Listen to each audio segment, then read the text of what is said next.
Next already మనం అనుకున్నాగా రుణమాఫీ సంబంధించి దేశానికి ఆదర్శం అని చెప్పేసి. సో ఈ మ్యాగజైన్ రిలీజ్ అయినాటికి 2 దశల్లో రుణమాఫీ అయింది. ఒకటి ₹1,00,000 లోపు ఉన్న వారికి, ఒకటి 1,00,000 నుంచి ₹1,50,000 ఉన్న వారికి. ఆ 2 మాత్రం ఇందులో మెన్షన్ చేశారు. అవి మాత్రమే చూసే ప్రయత్నం చేద్దాం.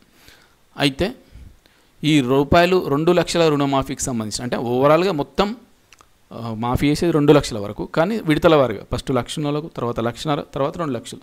సో మొత్తం మీద ఈ ఓవరాల్ కార్యక్రమాన్ని మాత్రం ఎక్కడ ప్రారంభించారంటే రాష్ట్ర సచివాలయంలో ప్రారంభించారు. సో ఈ సందర్భంగా రాష్ట్రంలోని 577 రైతు వేదికల్లోని ఉన్న వాళ్ళతో ఈ వీడియో కాన్ఫరెన్స్లో సీఎం గారు మాట్లాడడం జరిగింది. అయితే ఆల్రెడీ మనం ముందే చెప్పినట్టు ఈ యొక్క ఈ రైతు రుణమాఫీని చేయడానికి గల ప్రధాన కారణం ఓకేనా, ఈ మే 2002 కాదు, ఇది సంథింగ్ డేట్ సంవత్సరం రాంగ్ పడ్డది. మే 6వ తేదీన వరంగల్లో రాహుల్ గాంధీ రైతు డిక్లరేషన్ ప్రకటించారు. అదే రోజు 2,00,000 రుణమాఫీకి హామీ ఇచ్చారు. అలాగే 2023 సెప్టెంబర్ 15న కాంగ్రెస్ అగ్రనేత సోనియా గాంధీ గారు కూడా 6 గ్యారంటీలతో పాటు రైతు రుణమాఫీకి హామీ ఇచ్చారు. అంటే కాంగ్రెస్ యొక్క పెద్దలు ఇద్దరి యొక్క హామీ మేరకు ఈ యొక్క రైతు రుణమాఫీ చేయడం జరిగింది. ఒకటి వరంగల్లో రాహుల్ గాంధీ చేసినటువంటి రైతు డిక్లరేషన్లో, అలాగే 2023 సెప్టెంబర్ 15న సోనియా గాంధీ ఇచ్చిన హామీ ప్రకారం. ఓకేనా, అంతకన్నా ముందు ఈ హామీ నెరవేర్చడమే కాదు, అంతకన్నా ముందు ఈ 60 సంవత్సరాల ఈ తెలంగాణ ప్రజల ఆకాంక్షల గురించి 2004లో కూడా మీరు ఆల్రెడీ తెలంగాణ ఉద్యమ చరిత్రలో చాలామంది చదువుకునే ఉంటారు.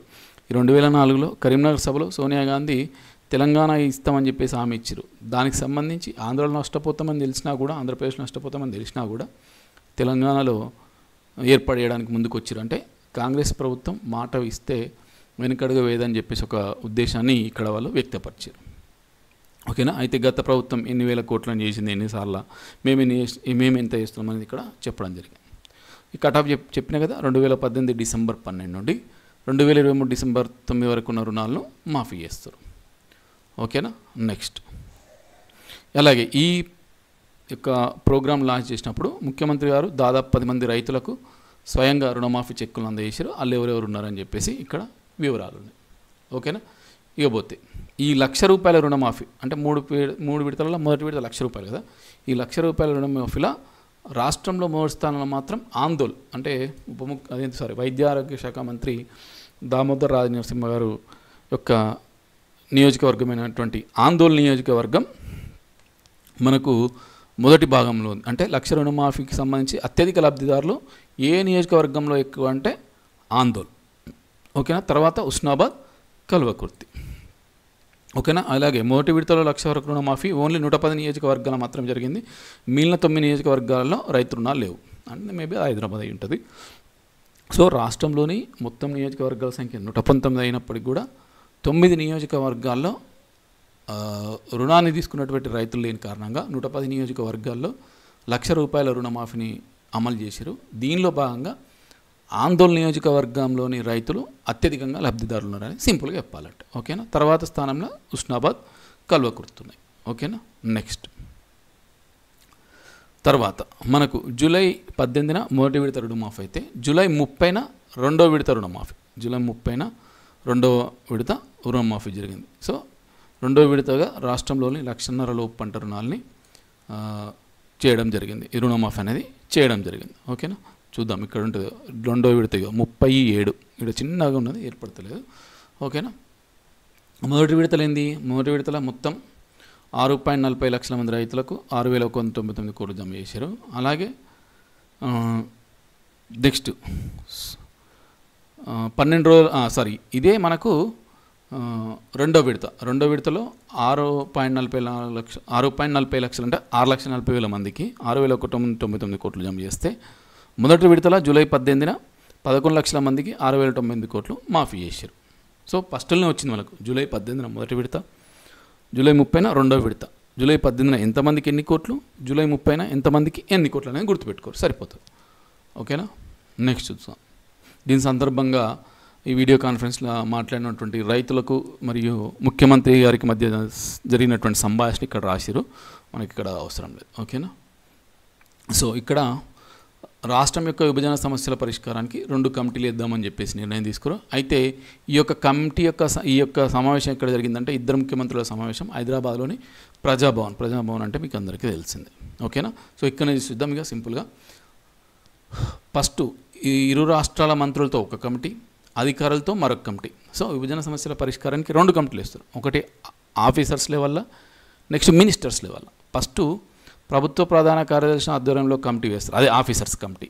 ఇందులో ఒక్కో రాష్ట్రం నుంచి సిఎస్తో కలిపి 3 అధికారులు ఉంటారు. అంటే ఇక్కడ నుంచి 3, అక్కడి నుంచి 3. వీళ్ళ స్థాయిలో పరిష్కారైన వాటికి ఓకే, అప్పటికి కూడా సమస్యలు పరిష్కారం కాకపోతే అప్పుడు మంత్రుల దగ్గరికి పోతారు.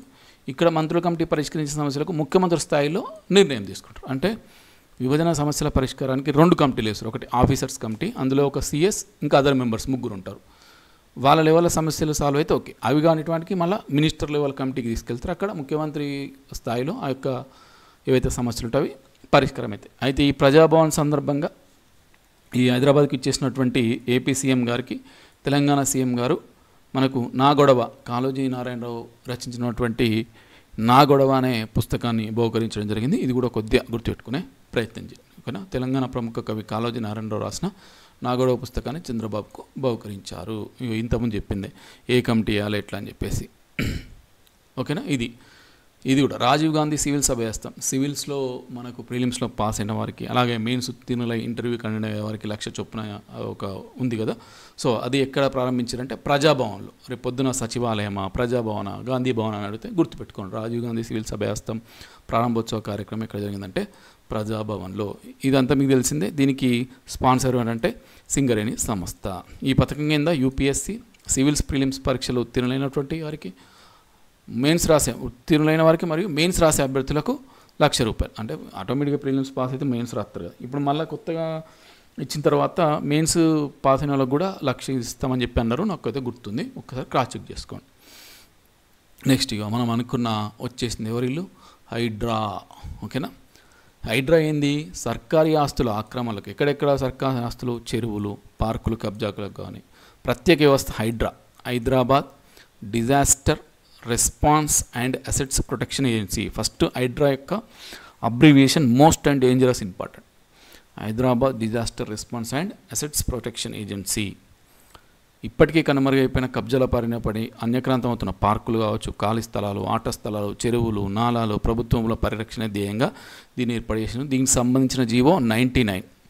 ఎందుకేమో ప్రభుత్వం ఏదన్నా ఒక దాని మీద ఒక పటిష్టమైన ఆలోచనతోని, అంటే సందర్భం వచ్చింది కాబట్టి చెప్తున్నా, జీవో జారీ చేస్తే అదేదో కొద్దిగా ఫేమస్ ఏమంటారు కదా, ఫేమస్ నంబర్ అంటారు కదా, మనం వెహికల్స్ తీసుకునేటువంటి ఫేమస్ నంబర్ వస్తుంది.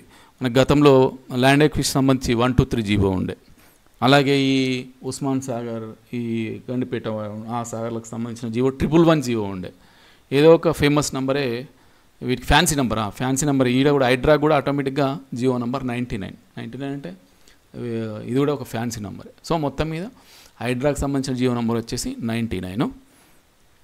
రంగారెడ్డి, మేడ్చల్ మల్కాజిగిరి, సంగారెడ్డి జిల్లాలకు సంబంధించి ఔటర్ రింగ్ రోడ్ వరకు విస్తరించిన పట్టణ ప్రాంతాల్లో గ్రామ పంచాయతీలు కలిపి ఇగో TCUR, Telangana core urban region ప్రాంతాలు అంటారు. ఇది మోస్ట్ ఇంపార్టెంట్. TCUR అంటే తెలంగాణ కోర్ అర్బన్ రీజియన్ కింద వచ్చే ప్రాంతాలు ఏమన్నప్పుడు హైదరాబాద్ నుంచి మొదలుపెట్టి ఔటర్ రింగ్ రోడ్ వరకు రంగారెడ్డి, మేడ్చల్ మల్కాజిగిరి, సంగారెడ్డి జిల్లాలోని అన్ని ప్రాంతాలు, పట్టణ ప్రాంతాలు మరియు గ్రామ ప్రాంతాలు. ఈ యొక్క సుమారు 2,000 చదరపు కిలోమీటర్ల వరకు దీని యొక్క పరిధి ఉంటుంది, హైడ్రా పరిధి ఉంటుంది. హైడ్రా కమిషనర్ ఏం చేస్తారంటే విపత్తుల నిర్వహణ ఉంటుంది, సర్కారీ ఆస్తుల సంరక్షణ ఉంటుంది, ఓకేనా. నెక్స్ట్ మరి ఈ హైడ్రా ఎవరి ఆధ్వర్యంలో పనిచేస్తారంటే పురపాలక శాఖ ఆధీనంలోనే ఒక కమిషనర్ నేతృత్వంలో హైడ్రా వస్తుంది. ఇప్పుడు ఒక హైడ్రా కమిషనర్ నేను చెప్పాల్సిన అవసరం మీకు అంతా తెలుసు, ఓకేనా. నెక్స్ట్ అలాగే ఈ విపత్తుల నిర్వహణతో పాటు లాజిస్టిక్ విభాగాలు కూడా హైడ్రాలో ఉంటాయి. హైడ్రా అంటే నాట్ ఓన్లీ ఫర్ ఈ కూలగొట్టుడు అదే కాదు, ప్రభుత్వ ఆస్తుల పరిరక్షణ కాదు. రేపు పొద్దున విపత్తులు వస్తే విపత్తుల డిజాస్టర్ మేనేజ్మెంట్ హైడ్రా చేతుల్లోనే ఉంది, లాజిస్టిక్స్ విభాగాలు కూడా హైడ్రా చేతుల్లోనే ఉన్నాయి, ఓకేనా. నెక్స్ట్ చూసుకుంటే ఇంకా ఓర్డింగ్లు, ప్రకటనలకు సంబంధించి అనుమతుల మంజూరు, రుసుముల వసూళ్లు, చర్యలు తీసుకునే అధికారాలను స్థానిక సంస్థలతో కలిసి అంటే కొన్ని లోకల్ బాడీస్తో కలిపి హైడ్రా పనిచేయాల్సి ఉంటుంది. రేపు ఇంకా దీనికి చట్టబద్ధమైన అధికారాలు గడిస్తే అన్నీ కూడా ఈ హైడ్రాకి వచ్చే ఛాన్స్ ఉంది. ఇక ఈ హైడ్రాలో 2 కమిటీలు ఉంటాయి. ఒకదానికి ముఖ్యమంత్రి గారు చైర్మన్ ఉంటారు. హైడ్రాకు ఒక పాలక మండలి ఉంటుంది, దీనికి ముఖ్యమంత్రి గారు చైర్మన్గా ఉంటారు. ఇందులో పురపాలక, రెవెన్యూ శాఖల మంత్రులు ఉంటారు, ఆయా జిల్లాల ఇన్ఛార్జి మంత్రులు ఉంటారు, GHMC మేయర్, ప్రభుత్వ ప్రధాన కార్యదర్శి, DGP, రెవెన్యూ శాఖ ముఖ్య కార్యదర్శి, పురపాలక శాఖ ముఖ్య కార్యదర్శి, command control centre head, commissioner Hydraa. పాలనావసరాల రీత్యా CS నుంచి ఒకరు సభ్యులుగా ఉంటారు. ఇందులో సభ్యులు ఎవరు, పాలక మండలి, చైర్మన్ ఆటోమేటిక్గా ముఖ్యమంత్రి. అట్లనే ఈ హైడ్రా అంటే విపత్తు నిర్వహణ కూడా చేస్తాను కదా, సో దానికి సంబంధించి జాతీయ విపత్తు నిర్వహణ చట్టం ప్రకారం తెలంగాణ కోర్ అర్బన్ రీజియన్ కోసం ఒక విపత్తుల నిర్వహణ సబ్ కమిటీని కూడా ఏర్పాటు చేసింది. మరి దీనికి చైర్మన్ ఎవరంటే పురపాలక శాఖ ముఖ్య కార్యదర్శి. గుర్తుపెట్టుకోవాలంటే విపత్తుల నిర్వహణ అనేది మాత్రం ఆఫీసర్లకు సంబంధించిన అతను, అంటే పురపాలక శాఖ ముఖ్య కార్యదర్శి చైర్మన్గా ఉంటారు. హైడ్రాక్ పాలక మండలిగా మాత్రం ముఖ్యమంత్రి గారు చైర్మన్గా ఉంటారు. అందులో ఎవరు సభ్యులు అనేది మాత్రం ఇక్కడ చూద్దాం.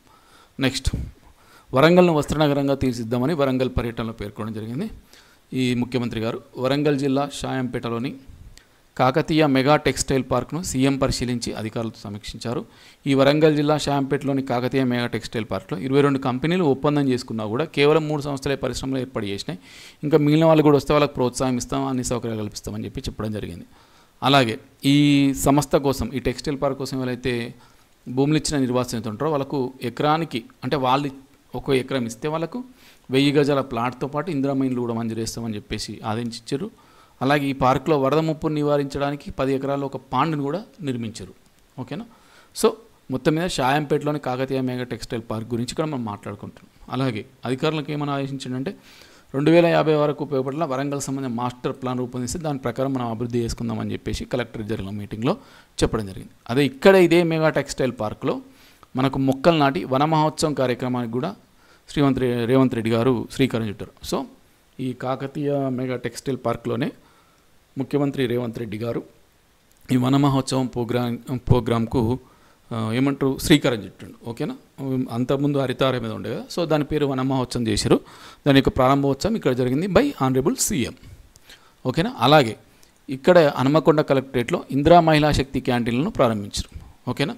దీనికన్నా ముందు మనకు మంత్రి సీతక్క గారు సచివాలయంలో ఈ మహిళా శక్తి క్యాంటీన్లను ప్రారంభించడం జరిగింది. సో మళ్ళీ ఇక్కడ ఈ విజిట్కి వచ్చినప్పుడు ఆనరబుల్ సీఎం గారు మనకు హన్మకొండ కలెక్టరేట్లో ఇందిరా మహిళా శక్తి క్యాంటీన్లను కూడా ప్రారంభించారు.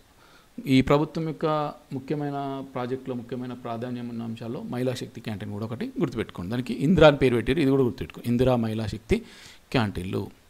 ఓకేనా. ఇక్కడ మాట్లాడేటప్పుడు 2-3 అంశాలు చెప్పింది. ఏంది 1965లో ఇందిరాగాంధీ దూరదృష్టితో హైదరాబాద్లో IDPL drugs and pharma limited సంస్థను ఏర్పాటు చేశారు. అలాగే రాజీవ్ గాంధీ గారు దేశంలో కంప్యూటరీకరణకు శ్రీకారం చుట్టారు. దాని ఫలితంగానే ఐటీ రంగం అభివృద్ధి చెందింది అని చెప్పేసి కొన్ని చెప్పడం జరిగింది. అలాగే శంషాబాద్ ఎయిర్పోర్ట్ సమీపంలో 1000 ఎకరాల్లో మెడికల్ టూరిజంని ఏర్పాటు చేస్తామని. ఓకేనా.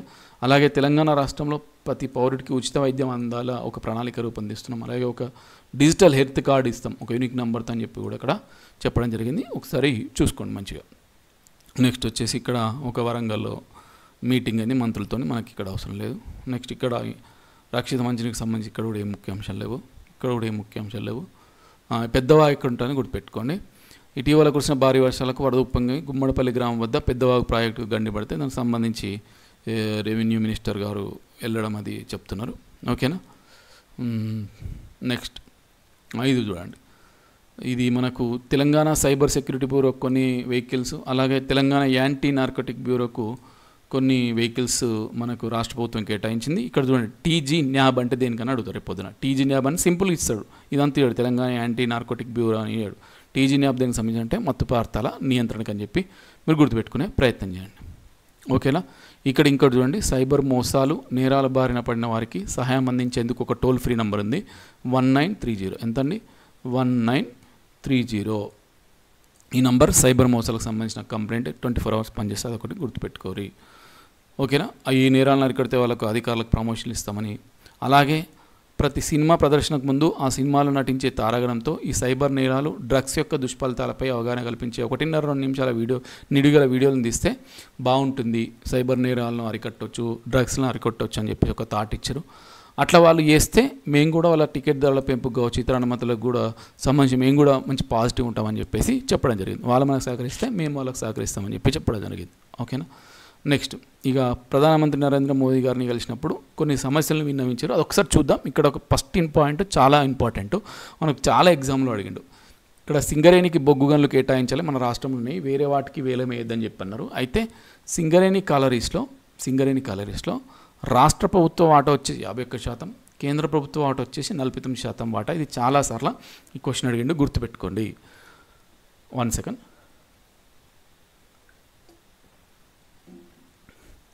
సింగరేణి కాలరీకి సంబంధించి ఆ సంస్థలో తెలంగాణ ప్రభుత్వం వాటా 51%, కేంద్ర ప్రభుత్వం వాటా 49%. ఇగో అలాగే ఈ గనులు ఖనిజాభివృద్ధి నియంత్రణ చట్టంలోని సెక్షన్ 11A 17A ఆఫ్ 2 ప్రకారం వేలం జాబితా నుంచి మన దగ్గర ఉన్న ఈ శ్రావణపల్లి గనిని తొలగించి అంటే వేలం పాట వేయద్దని చెప్పేసి నరేంద్ర మోడీ గారికి వీళ్ళు రిక్వెస్ట్ చేయడం జరిగింది. ఓకేనా. అలాగే గోదావరిలోని కోయగూడెం సత్తుపల్లి వాటిని కూడా సింగరేణికి కేటాయించాలని చెప్పడం, మొత్తం మీద మన దగ్గర ఉన్న గనులను మనకి కేటాయిస్తే చాలా యూజ్ అవుతుందని చెప్పడం జరిగింది. ఓకేనా. సో 2010 సంవత్సరంలో యూపీఏ ప్రభుత్వం హైదరాబాద్కు ఐటీఐఆర్ను మంజూరు చేసింది. దాన్ని కూడా మీరు గుర్తుపెట్టుకొని మాకు ఇప్పుడు ఇవ్వాలని చెప్పేసి అదొకటి. అలాగే హైదరాబాద్లో IIM Indian institute of management మంజూరు చేయాలి. దీనికి సరిపడా భూమి మాకు హెచ్సిఎల్ ఉంది, లేదు ఇంకెక్కడన్నా చేస్తామన్నా కూడా మేము దానికి ప్రత్యామ్నాయంగా భూమిస్తాం, అదొకటి. అలాగే మనకు ఈ పునర్విభజన చట్టంలో కాజీపేటలో కోచ్ ఫ్యాక్టరీ కదా, దాని బదులు మాకు కాజీపేటలో పిరియాడికల్ ఓవర్లోడింగ్ వర్క్షాప్ ఏర్పాటు చేస్తున్నట్లు ప్రకటించారు, అది కూడా ఏర్పాటు చేయాలని చెప్పి. అలాగే రైల్వే కోచ్ ఫ్యాక్టరీ మంజూరు అని చెప్పి, అంటే పోయినప్పుడు రిక్వెస్ట్ ఇస్తారు కదా ఏమేం కావాలని. సో అది అనమాట ఇక్కడ మనం గుర్తుపెట్టుకోవాల్సింది. సింగరేణిలో తెలంగాణ ప్రభుత్వ వాటా, కేంద్ర ప్రభుత్వ వాటా ఏ సెక్షన్ ప్రకారం మనకు ఈ వేలం జాబితా నుండి ఈ గనులను తొలగించాలని చెప్పేసి ఒకటి ఇంపార్టెంట్, మనకు ఎక్కడ దొరికాయి ఒకసారి చూసుకోండి. అలాగే 2024-25 నుంచి ప్రారంభమవుతున్నటువంటి ఈ PMWY ప్రధానమంత్రి ఆవాస్ యోజనలో 3 కోట్ల గృహాలను దేశంలో ఏర్పాటు చేద్దాం అనుకుంటారు. అందులో తెలంగాణకు ఒక 25 లక్షల ఇళ్ళు మంజూరు చేయమని చెప్పేసి, ఇది కూడా ఇంపార్టెంట్. వెనుకబడిన ప్రాంతాల అభివృద్ధి నిధి కింద 15 నుంచి 19 వరకు ప్రతి సంవత్సరానికి 450 కోట్ల చొప్పున, ఈ 2010 నుంచి 19 దాకా 2250 కోట్లు ఇచ్చారు. కానీ 2019 సంవత్సరం నుంచి ఇప్పటి వరకు మాకు సంవత్సరానికి 450, 1800 కోట్లు ఇప్పటికి ఇంకా రాలేదు, అవి కూడా ఇవ్వండి అని. అలాగే మనకు హైదరాబాద్ కరీంనగర్కు, హైదరాబాద్ నాగపూర్ మధ్య ఈ రక్షణ శాఖ భూములు ఉన్నాయి, వాటిని మాకు బదిలీ చేయరని. ఇట్లా బదిలీ చేస్తే ఈ కేంద్ర రక్షణ శాఖ పరిధిలో 2450 ఎకరాల భూములు రాష్ట్ర ప్రభుత్వాన్ని బదిలీ చేస్తే, ఆల్రెడీ సెంట్రల్ అంటే కేంద్ర ప్రభుత్వము ఈ రావిర్యాల ప్రాంతంలో రీసెర్చ్ సెంటర్ ఇమారత్కు మేము 2406 ఎకరాలను యూజ్ చేసుకోమని ఇచ్చాం, అవి మీకు పర్మనెంట్గా ఇచ్చేస్తాం, మాకు ఇవి ఇచ్చారు. అంటే ఈ యొక్క ట్రాఫిక్ అంటే రోడ్ల నిర్మాణంలో రక్షణ శాఖ భూములు వస్తున్నాయి, మాకు బదిలీ చేస్తే మేము రోడ్ల నిర్మాణం చేపట్టుకుంటామని చెప్పేసి, దానికి బదులు మేము రావిర్యాల్లో ఉన్న భూమిని మీకే పర్మనెంట్ ఇస్తామని చెప్పేసి. అలాగే బయ్యారంలో ఉక్కు కర్మాగారం ఏర్పాటు చేయండి, ఓకేనా. రీజనల్ రింగ్ రోడ్ నిర్మాణం వేగవంతం చేయండి, ఓకేనా. అలాగే తెలంగాణలోని 13 రాష్ట్ర జాతీయ రహదారులు ప్రకటించండి అని చెప్పేసి అంటారు. సో ఇక్కడ కొన్ని 3-4 ముఖ్యాంశాలు ఉన్నాయి, అవి గుర్తుపెట్టుకునే ప్రయత్నం చేయండి, ఓకేనా. ఇక అట్లే అక్కడ కేంద్ర హోంశాఖ మంత్రిని కలిసి మనకు టీజీ న్యాబ్కు ఒక 88 కోట్లు, మన సైబర్ సెక్యూరిటీ బ్యూరోకు 90 కోట్లు కేటాయించాలని, ఓకేనా. నెక్స్ట్ వచ్చేసి మనకు ఐపీఎస్ క్యాడర్ కూడా ప్రతి 5 ఏళ్ళకు ఒకసారి సమీక్ష చేయాలి. 2016లో మనకు మొదటిసారి సమీక్ష చేసి కొంతమంది ఐపీఎస్ని ఇచ్చారు, ఇప్పటికి ఇంకా మస్తే 8 ఏళ్ళు అవుతుంది, ఇంకా మళ్ళీసారి సమీక్ష చేయలేదు. కాబట్టి కొత్తగా ఒక 29 ఐపీఎస్ పోస్టులు ఇవ్వమని చెప్పేసి, ఓకేనా. అలాగే దీర్ఘకాలికంగా పెండింగ్లో ఉన్న ఆంధ్రప్రదేశ్ తెలంగాణ పునర్విభజన సమస్యల పరిష్కారాన్ని సహకరించని, షెడ్యూల్ 9లోని ప్రభుత్వ భవనాలు కార్పొరేషన్ల పంపిణీ, షెడ్యూల్ 10లోని సంస్థల వివాదాన్ని కొద్దిగా పరిష్కరించేట్టు చూడాలని చెప్పేసి చెప్పడం. షెడ్యూల్ 9, షెడ్యూల్ 10 ఈ పునర్విభజన చట్టంలోని ఈ 2 షెడ్యూల్ కూడా చాలా ఇంపార్టెంట్, మీరు మూమెంట్లో డీటెయిల్గా చూసుకోండి.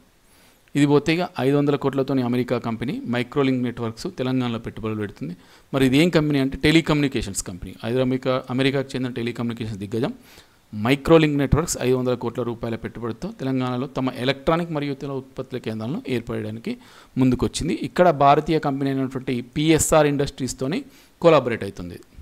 అలాగే మనకు తెలంగాణ రాష్ట్ర వ్యాప్తంగా 300 కోట్ల వ్యయంతో నైపుణ్యాభివృద్ధి కేంద్రాలను, స్కిల్ డెవలప్మెంట్ సెంటర్లు ఏర్పాటు చేయడానికి ప్రపంచంలోని 10 ప్రఖ్యాత యూనివర్సిటీలు ముందుకు వచ్చినాయి.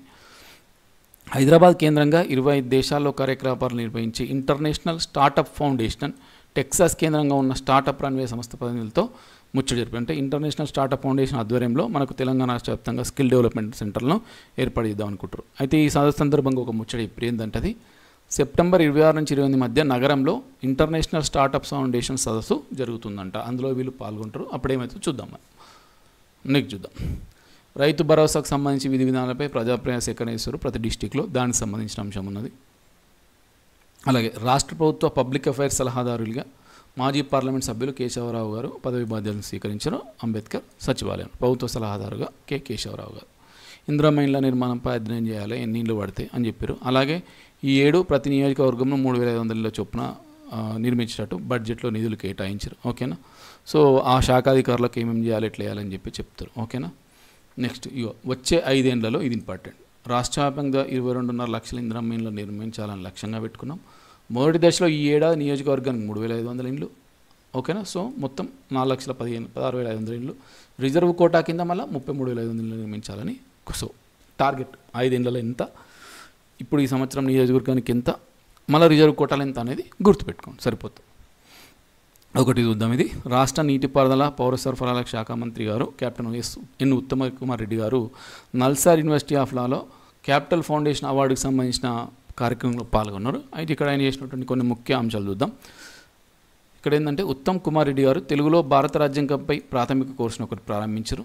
అలాగే తెలంగాణ హైకోర్టు ప్రధాన న్యాయమూర్తి, నల్సార్ యూనివర్సిటీ ఆఫ్ లా యొక్క ఛాన్సలర్ కూడా హైకోర్టు ప్రధాన న్యాయమూర్తి ఉంటారు, జస్టిస్ అలోక్ ఆరాధే.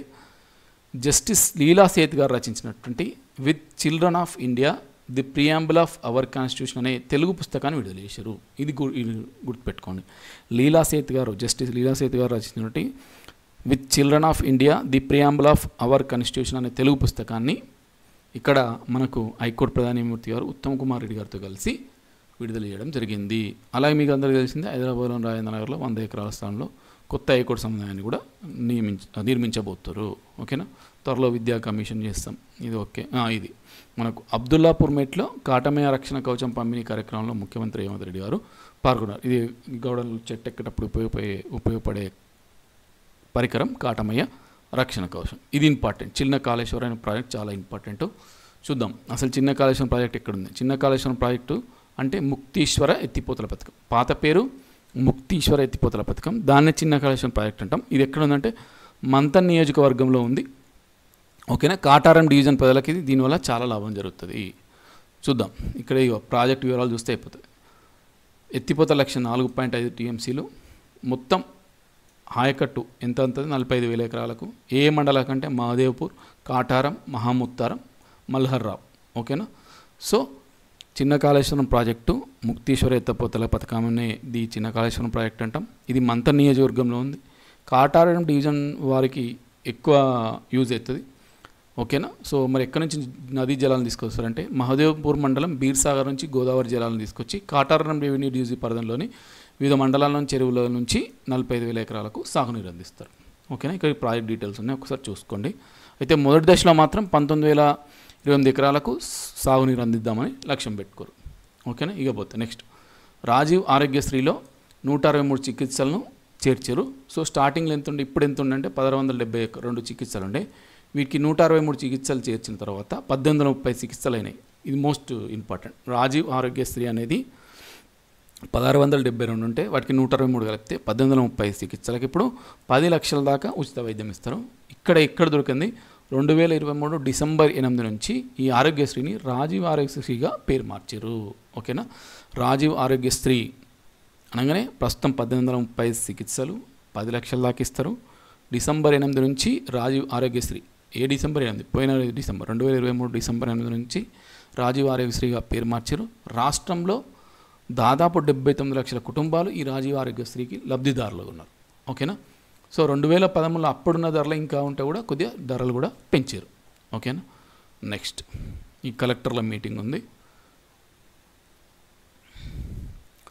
కలెక్టర్ల మీటింగ్గా వికారాబాద్ హావా టీబీకా దావా, అంటే వికారాబాద్ యొక్క గాలి టీబీకి మందు యూజ్ చేస్తుంది.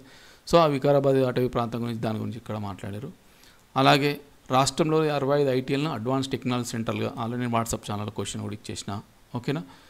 అలాగే ముఖ్యమంత్రి ప్రతి నియోజకవర్గంలో 20 నుంచి 25 ఎకరాల్లో ఈ స్కూల్స్, ఏ స్కూల్స్, ఇంటిగ్రేటెడ్ రెసిడెంట్ స్కూల్స్ ప్రతి నియోజకవర్గంలో ఏర్పడేసామని ఈ యొక్క కలెక్టర్ల సదస్సు సందర్భంగా చెప్పడం జరిగింది. ఓకేనా. నెక్స్ట్ చూద్దాం. 35 కార్పొరేషన్లకు చైర్మన్లు నియమించారు. ఈ అక్కడక్కడ గుర్తుపెట్టుకోరు. ఈ 35 ఏది వస్తారంటే నాకు కూడా చెప్పాలి, నేను కూడా చెప్పలేను. కాకపోతే వాళ్ళ యొక్క పదవి కాలం మాత్రం 2 ఏళ్ళు ఉంటుంది. ఇక్కడ టీజీఐఏసీ చైర్మన్గా నిర్మలా జగ్గారెడ్డి గారిని, అటవీ అభివృద్ధి సంస్థ చైర్మన్గా మాజీ ఎమ్మెల్యే పొదం వీరయ్య గారిని మాత్రం నియమించారు. మీకు ఇలా నచ్చినవి చూసుకోరు. ముఖ్యంగానైతే మన సబ్జెక్టుతో లింక్ అప్ ఉన్నాయి. లైక్ హస్తకళల అభివృద్ధి సంస్థ, ఖనిజ అభివృద్ధి సంస్థ, టీజీఐఏసీ ఓకేనా, పర్యాటక అభివృద్ధి సంస్థ, ఇగో వికలాంగుల సహకార సంస్థ, మహిళా సంస్థ. ఓకేనా. ఎస్సీ ఎస్టీ బీసీ వీళ్ళు వచ్చిరే. ఎస్సీ ఎస్టీ బీసీ ఎక్కడ వస్తే అక్కడ ఇంపార్టెంట్. అట్లా మనకు సిలబస్తో కొద్దిగా కాంపరేటివ్ ఉన్నాయి, చూడండి. ఓకేనా. నెక్స్ట్ మనకు అంగన్వాడీ కేంద్రాల్లో చిన్నారుల సంఖ్యను పెంచడం లక్ష్యంగా అమ్మ మాట అంగన్వాడీ బాట అనే పేరుతో జూలై నెలలో వారం రోజుల పాటు స్పెషల్ డ్రైవ్ చేపట్టారు. ఓకేనా. సో దాని గురించి అంగన్వాడీ కేంద్రాల నుంచి నర్సరీ క్లాసులు చెప్తామని చెప్పేసి. ఓకేనా. అలాగే ఈ సమావేశం మనకి ఇక్కడ ఏమైందంటే యునెస్కో సౌజన్యంతో రూపొందించిన న్యూట్రిషన్ ఛాంపియన్ పుస్తకాన్ని మంత్రి సీతక్క ఆవిష్కరించారు. దీని మీద మనకు రివ్యూ చేశారు అనమాట. ఇంకా ఆదాయం ఎట్లా పెంచుకోవాలనే ఒక సమావేశం. ఇది ఇక్కడ కొన్ని ఏమంటారు రిజల్ట్స్ ఇచ్చారు. అంటే వాళ్ళు పెట్టిన స్కీమ్స్కు ఎంత రెస్పాన్స్ వచ్చింది, ఎంతమంది యూటిలైజ్ చేసుకున్నారు అనేది ఇచ్చారు. ఒక్కసారి చూద్దాం మనం ఇక్కడ. ఈ మహిళలకు ఉచిత బస్సు ఉంది కదా, దాన్ని 68.60 కోట్ల ప్రయాణాలను మహిళల ఆర్టీసీ బస్సులు ఉచితంగా చేశారు. పర్యవసరంగా తెలంగాణ మహిళలకు 2,350 కోట్ల రూపాయలు ఆదా అయింది. ఓకేనా.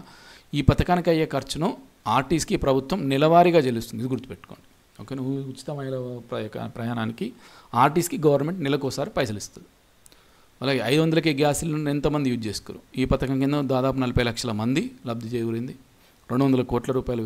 అలాగే బడ్జెట్లో 723 కోట్లు అప్పుడే చెప్పాను. ఈ గృహజ్యోతి ఇక్కడ ఇంపార్టెంట్ చూడండి. ఈ గృహజ్యోతి పథకానికి ఉత్తర్వులను ఎప్పుడు రిలీజ్ చేశారంటే ఫిబ్రవరి 2024, కానీ స్కీమ్ మాత్రం మార్చి 1 నుంచి ఇంప్లిమెంట్ చేశారు. ఓకేనా. చూడండి, మార్చి 1వ తేదీ 2024 నుండి గృహజ్యోతి 0 బిల్లుల జారీ ప్రారంభమైంది. జూలై 15 నాటికి 45 లక్షల ఇండ్లలో వెలుగు జిలుగులు నింపింది. ఈ బడ్జెట్లో 2,418 కోట్లు. అలాగే ఇందిరమ్మ ఇళ్ళకు సంబంధించి ఎస్సీ ఎస్టీ లబ్ధిదారులకు 6 లక్షలు ఇస్తాం. ఇప్పుడే చెప్పుకున్నాం కదా, ఇది మస్తు సార్లు వచ్చింది. ఓకేనా. సో అది నెక్స్ట్ మన కేంద్ర మాజీ మంత్రి ఎస్ జైపాల్ రెడ్డి వర్ధంతి సందర్భంగా నాగర్కర్నూలు జిల్లా కుట్ర చౌరస్తాలో మనకు జైపాల్ రెడ్డి కాంస్య విగ్రహాన్ని సీఎం గారు, ఆనరబుల్ సీఎం గారు ఆవిష్కరించడం జరిగింది. మనకు అంతకుముందు చెప్పినట్టు పద్మశ్రీ ఒక్కొక్కరికి 25 లక్షలు, పెన్షన్ 25,000 నెలకి ఇస్తామని చెప్పేసి దానికి అనుగుణంగా చర్యలు తీసుకున్నారని. ఇక్కడ ఒక్క ఇంపార్టెంట్ చూడండి చివరికి. ప్రతి నియోజకవర్గ కేంద్రంలో అంబేద్కర్ నాలెడ్జ్ సెంటర్ ఏం చేస్తారంటే, ఈ అంబేద్కర్ నాలెడ్జ్ సెంటర్లో గ్రామీణ ప్రాంతాల్లోని యువత ఉచితంగా పోటీ పరీక్షలకు సిద్ధమయ్యేందుకు రాబోయే రోజుల్లో ప్రతి నియోజకవర్గ కేంద్రంలో అంబేద్కర్ నాలెడ్జ్ సెంటర్లను ప్రారంభించబోతున్నారు. ఈ పోటీ పరీక్షలకు ఫ్రీగా నిపుణులతోని ఇస్తారంట. మరి ఆ నిపుణులు ఎవరెవరో సిద్ధం మనం రాను. ఓకేనా. నెక్స్ట్ సో ఇది మనకు మొత్తంగా ఏమంటారు ఆగస్టు నెల తెలంగాణ మాసపత్రకు సంబంధించినటువంటి ఆగస్టు నెలకు సంబంధించినటువంటి ముఖ్యమైన అంశాలు. సో కొద్దిగా వీడియో లెంత్ ఎక్కువైనా, కొద్దిగా స్పీడప్ అయినా స్లో పెట్టుకొని చూడండి, లేదు స్లో ఉంటే స్పీడ్ పెట్టుకొని చూడండి. మొత్తం మీద చాలా ముఖ్యమైన అంశాలు ఉన్నాయి. లైక్ హైడ్రా కావచ్చు, తెలంగాణ కోర్ అర్బన్ రీజియన్ కావచ్చు, బడ్జెట్ కావచ్చు, బడ్జెట్లోని వివిధ రంగాలకు కేటాయించిన నిధులు కావచ్చు, రుణమాఫీ కావచ్చు, చాలా ముఖ్యమైన అంశాలు ఉన్నాయి. డెఫినెట్గా 1-2 ఇక మరీ ఎక్కువ ఓవర్గా చెప్పొద్దు, కనీసం ఒక 2 ప్రశ్నలన్నా ఈ మ్యాగజైన్ నుంచి మనం రాబోయే ఎగ్జామ్లో ఎక్స్పెక్ట్ చేయొచ్చు. Thank you very much.